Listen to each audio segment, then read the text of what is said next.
उड़ीसा में स्थित जगन्नाथपुरी की गणना 4 धामों में एक है। हिंदू धर्म में इस स्थान का बहुत खास महत्व है, क्योंकि यहाँ भगवान श्री कृष्ण साक्षात विराजते हैं। इसलिए जगन्नाथपुरी को धरती का वैकुंठ कहा जाता है। भारत में किसी मंदिर का ध्वज हर दिन नहीं बदला जाता है। जगन्नाथ जी का मंदिर ही एकमात्र मंदिर है जिसका ध्वज हर दिन बदला जाता है। हर दिन एक पुजारी को ऊंचे गुंबद पर चढ़कर ध्वज बदलना होता है। जगन्नाथ मंदिर की ऐसी मान्यता है कि अगर एक दिन भी ध्वज नहीं बदला गया तो मंदिर 18 वर्षों के लिए बंद हो जाएगा। यहाँ हवा की दिशा तक बदल जाती है। भगवान जगन्नाथ को समर्पित इस मंदिर का निर्माण 10वीं शताब्दी में हुआ था, जिसे 4 धामों में भी स्थान प्राप्त है। ऐसी मान्यता है कि मंदिर की चोटी पर लहराता ध्वज सदैव हवा के विपरीत दिशा में लहराता है। दरअसल ऐसा कहा जाता है कि यहाँ दिन के समय हवा समुद्र से जमीन की तरफ आती है और शाम में इसके उल्टा दिशा में हवा बहती है। मगर मंदिर का ध्वज इसके ठीक विपरीत उल्टे दिशा में लहराता है, क्योंकि मंदिर में हवा दिन में समुद्र की ओर और रात में मंदिर की तरफ बहती है। इसके साथ ही मंदिर पर लगे सुदर्शन चक्र के दर्शन आप मंदिर परिसर में कहीं से भी खड़े होकर कर सकते हैं। हर तरफ से चक्र आपको अपने सामने ही लगा हुआ दिखेगा। इस मंदिर से कोई भूखा नहीं जाता। मंदिर से जुड़ा एक अद्भुत रहस्य है कि इसके मुख्य गुंबद की छाया दिन के किसी भी समय जमीन पर नहीं पड़ती है।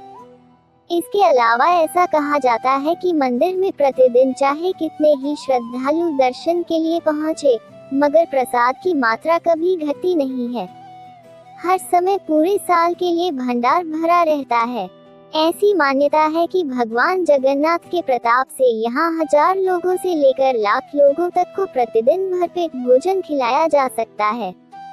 चाहे श्रद्धालुओं की संख्या में कितनी भी वृद्धि हो जाए, मंदिर के अंदर पकाया जाने वाला प्रसाद कभी कम नहीं होता है। ऐसे होता है जगन्नाथ जी का प्रसाद तैयार। यहाँ का प्रसाद भी अनोखे तरीके से पकाया जाता है। दरअसल प्रसाद पकाने के लिए 7 बर्तन एक दूसरे पर रखे जाते हैं, जिन्हें लकड़ी के चूल्हे पर पकाया जाता है।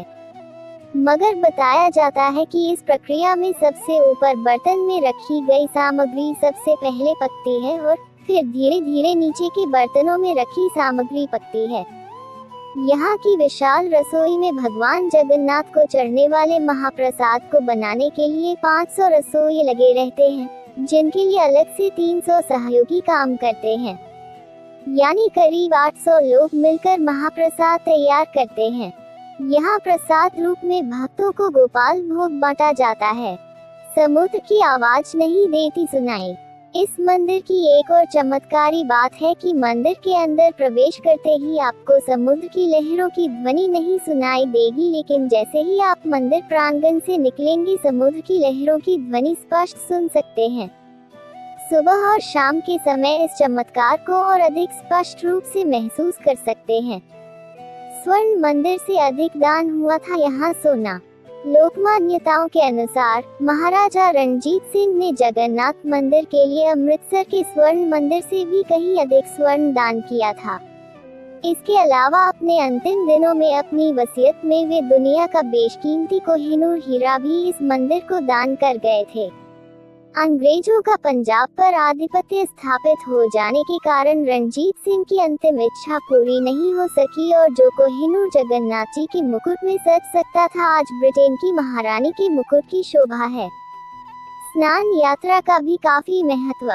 जगन्नाथपुरी की रथ यात्रा की ही तरह भगवान जगन्नाथ को उनके जन्मदिन के अवसर पर ज्येष्ठ पूर्णिमा के दिन मंदिर के अंदर से बाहर लेकर आया जाता है। भगवान जगन्नाथ के भक्तों के लिए ये काफी महत्वपूर्ण उत्सव है।